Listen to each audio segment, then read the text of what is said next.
Welcome back to 12 News at 6. The Hamilton High School hazing scandal added another chapter Tuesday. It was a story the 12 News I-team covered in depth for more than a year. 5 students who said they were abused in a hazing ritual have reached a settlement in a civil lawsuit. The students had sued the district. They had sued the district, the players, and school administrators after they said they were sexually assaulted by teammates in 2017. Team 12's Will Pitts breaks down the settlement and what it means for the case. According to the court record, the lawsuit has been settled, the settlement signed in court, but we may never find out what the terms are. 5 Hamilton High School football players were accused of holding other teammates down and trying to sexually assault them. According to police records and the lawsuit, this happened multiple times.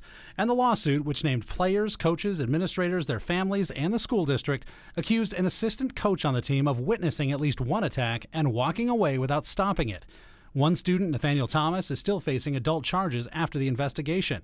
He's denied the charges and his trial has been delayed until next year. No comment. The civil lawsuit from the alleged victims and their parents accused former head coach Steve Bellis, former athletic director Sean Rustad, and former principal Ken James of knowing about the hazing and not reporting it. Chandler police even recommended that those 3 administrators be charged with child abuse. All were mandatory reporters under Arizona law.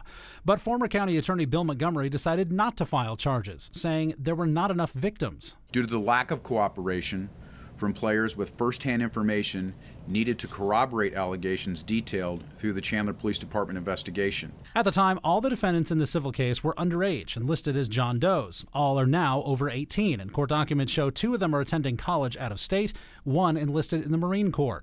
What the court record doesn't show is what that settlement entails.